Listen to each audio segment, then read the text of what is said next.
लैला और कौसे कुज़ह का पर एक जमाने की बात है। चांदी के पहाड़ों से घिरे एक छोटे से गांव में एक नेक दिल लड़की रहती थी जिसका नाम लैला था। वो जानवरों की मदद करना पसंद करती थी और हमेशा परिंदों की तरह उड़ने का ख्वाब देखती थी। एक सुबह जब वो जंगल में चहल कदमी कर रही थी तो उसने एक कौसे कुज़ह के रंगों वाला पर देखा जो दो शाखों के बीच फंसा हुआ था। वो हल्की हल्की रोशनी दे रहा था जैसे बारिश के बाद सूरज की किरण। लैला ने तजस्सुस से उसे उठा लिया। जैसे ही उसने पर को छुआ वो पर सरगोशी करने लगा, मेहरबान हाथ छुपे हुए जहां खुलते हैं। अचानक सबसे पुराने बल्लूद के दरख्त के तने में एक छोटा सा दरवाजा उभर आया। लैला झुककर अंदर झांकने लगी। दरवाजा खुला तो उधर एक चमकता हुआ आसमान था जहां तैरते जजीरे दिखाई देते थे। कौसे कुज़ह का पर एकदम उसकी पीठ पर के जोड़े में बदल गया।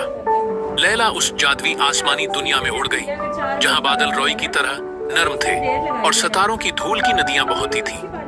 हर जजीरे पर एक जादुई मखलूक थी, सुनहरी लोमड़ियां, गाती तितलियां और दोस्ताना ड्रैगन।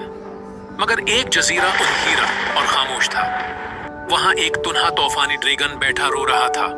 उसके आंसू भारी बारिश के कतरे बनकर जजीरे को उदास बना रहे थे।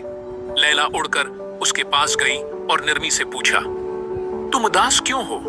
ड्रैगन ने सोंगते हुए कहा, मेरी आवाज खो गई है।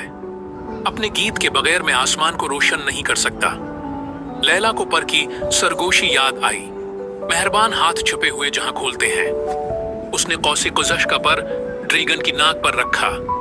ड्रैगन की आंखें चमक उठी और उसके गले से एक गहरा खूबसूरत गीत निकला।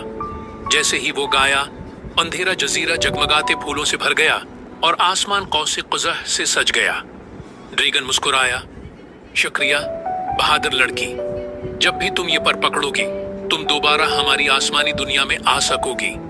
लैला वो पर लेकर अपने गांव वापस आ गई। उसने ये राज किसी को न बताया, मगर कभी कभी रात को गांव वाले आसमान पर एक छोटी सी कौसे कुज़ह की लकीर देखते और मुस्कुरा देते, ये जानते हुए कि एक छोटी लड़की अपने जादुई दोस्तों के साथ उड़ रही है।